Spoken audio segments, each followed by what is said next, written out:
tell me about Easter cruelty. Tell me what you got going with this. I'm looking forward to it.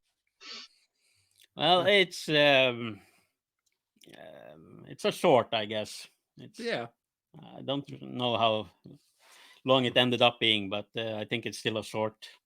yeah, I would call it that. Yeah. Yeah, But we got contacted by a producer who lives in Tokyo or something, yeah, and he wondered if we would be interested in making a sequel to Christmas Cruelty and calling it Easter Cruelty. And he wanted us to have like a bunny killer and Easter stuff in the murders, like nailing somebody to a cross and whipping and all that stuff. And we were about to go to the US, but we had a couple of yeah. months to make a movie. And he asked us if we could make it for a few dollars and the time we had available, and we said, "Yeah, sure, that shouldn't be a problem." But it was. So we ran out of money the first day, and we ran out of time. So it's not a great film in any. It was fun to make it, Yeah, it but was a lot of fun to make it. It's the most fun we ever had making a movie, and it's also, even though nobody has seen it yet, it's the most controversial movie we ever made. We got so much hate for that movie. We yeah. got like threats, and like these old Christian ladies around here started threatening us and calling us, and so we've never Well, gotten as much hate as we got during the production of that movie. No, the first time we didn't expect it. Yeah, because uh, did, did you get a lot of controversy for Christmas? not really, no. No, all Really? the Yeah. everybody likes it. Yeah, even like old women and stuff has come over and like, oh, I really love that movie. It's so touching, and like, what? And how old was our oldest fan? Like uh, 93? no, back then he hadn't filled 90 yet, but he Oh, was 89. oh yeah. He invited me to his 90th birthday because he really liked Christmas Cruelty. Your Blu-ray and your CD is on Unearthed Films, and that's not one of the top boutique labels, but it's pretty close to it. How did that Yeah. happen? Uh, there was a couple of people who recommended our movie to Stephen Byrow, and yeah, he has contacted us and asked if we were interested, and of course we were. Yeah. It's like the perfect fit for our movie. Really? So Yeah. yeah, we Like love that they wanted to. how does it feel to have a couple of your films on Tubi and things like that, and on Prime and shit like that? It's really weird. Yeah. I bet, Like, but cool, weird, right? yeah, Yeah. now you can find our movie all over the place, and like, yeah, it's really weird. It's a lot better than when people ask, "Oh, where can we get your movie?" Yeah, Well, you can buy it from me. yeah. Now you can actually find it on Amazon and all Yeah. the regular Yeah. stores, Yeah. Best Buy, and yeah, But Tubi's the only place that actually streams it free. Every place else yeah, you got to pay for it.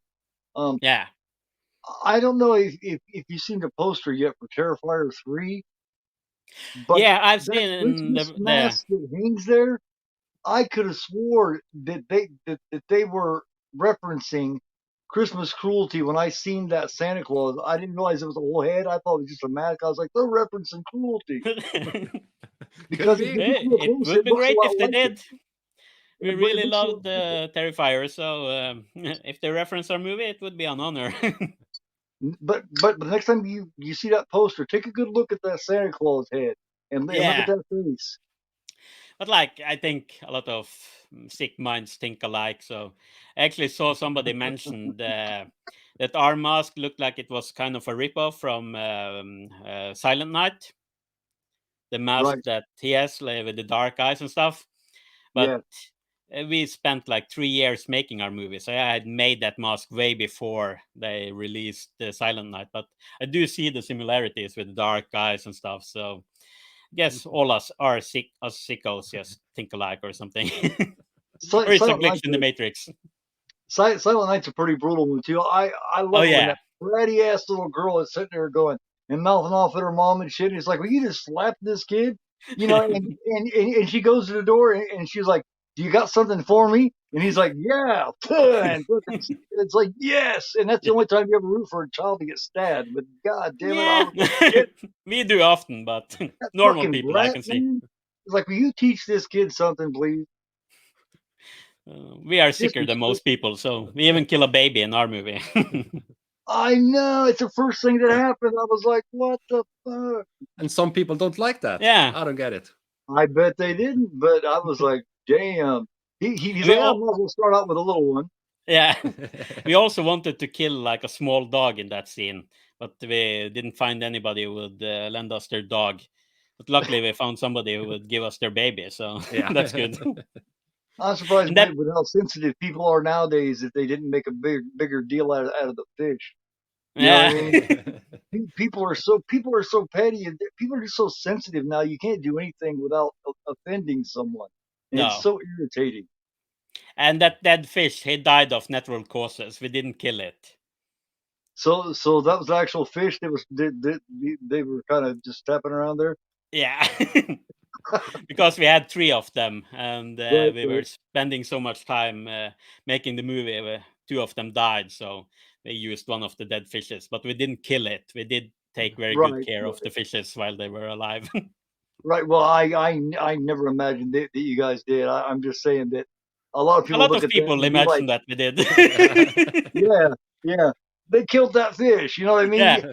Actually, people are so petty these days. They would bypass looking at the baby, and they would be like, "Look, they killed the fucking fish." I've gotten a lot more commentaries about the goldfish than the baby, for sure. Right. Yeah. Oh yeah. Way more. People have gotten to be so stupid. And like I said, I'm 50, and I remember back when you could actually have fun watching films, and you could have fun going and seeing films without everybody taking everything so You damn could take a joke. Yeah, exactly. Yeah. It's just it's insane. You know, it's like it makes about as much sense as, you know what I mean. You're letting rapists and murderers out of prison because prison's overcrowded, yet you have somebody who resists arrest or does something, you know, petty like that, and you keep them in there, or punches somebody in the mouth and you keep them in there for 10 years. You know what I mean? It's like, we're gonna keep and the you guy also that whips make a some bigger guy's ass deal. in prison. You make a bigger deal about people getting raped and killed in movies than in real life. Right. Yeah. You know, it's like, well, the prison's overcrowded, so we'll let them out. But the guy that whipped this other guy's ass, we're going to keep him in. Yeah. It's just human nature. People are so stupid. Yeah, they are. I could go on a rant that would last an hour. And don't even get me started. Go ahead. We'll wait. Yeah. But yeah, I don't know. What are you guys working on right now? We have a lot of projects, but it's like 3 that we are really working on at the moment. Yeah. And I'm also drawing a poster for this movie for some friends of ours in the US. And I have another poster I have to do after that. But we have, huh? So you're an artist too? Yeah, kind of. I started working as an illustrator when I was 11. He said, "Yep." I'm getting really slow. Yeah, it's really slow, but it's Yeah. also really, really good. So, I mean, take So- it how you so will. So you're saying he's a man of multi-talents? Yeah. If you've seen the poster for Headless Entanglement, that was hand painted by him on my living room floor. You Yeah, lived there, alright. what, 6 months painting that? Yeah. This one, it's drawn on a computer, but I spent almost a year now drawing this poster. Yeah. So I'm getting slower all the time. I started working as an illustrator when I was 11, and back then I could make a drawing in an hour and stuff like that, but I'm getting slower and slower all the time. Yeah. Just Well, like he's so humble, you know what I mean? It's like when I first started talking to him, he was such a nice guy, and he was so humble that I almost didn't do my homework and check into what else had been done. I figured maybe that was the only movie, you know what I mean? So I thought, well, he's such a nice guy and so humble, maybe this is the only thing they've done. And then I go and look and see all the shit that he's done, and it's like, well, why in the fuck is he such a nice guy? Why does he want to do me? You know, well, he's on his best behavior for you. He's really trying to be a nice guy now. Yeah, I'm not always a nice guy. Like speaking of painting, the paint job he did on the female body in Christmas Cruelty, because when we weren't using her, she was just lying in bed. So whenever anyone walked into that room, they like, whoa, I thought there was someone lying there. Every single time, and everybody knew that there was a doll lying in the bed. And we really freaked out Tormod, who plays the killer. Oh, that was because fun. when he was stabbing her, and like before the fire truck scene, and he was pulling out the knife, and like it got kind of stuck in the silicone, so it felt like she was resisting and stuff like that. And he was just totally freaked out, and he was pacing around the room and like, oh my God, it's like she's alive. It's like she's alive. Oh my God, oh my God, oh my God. And he went over to the body and he put his hand on her stomach. And I had the tube that could blow up her stomach. So I just did this. And she breathed as he did that. And he just freaked totally out like, wow, she's alive!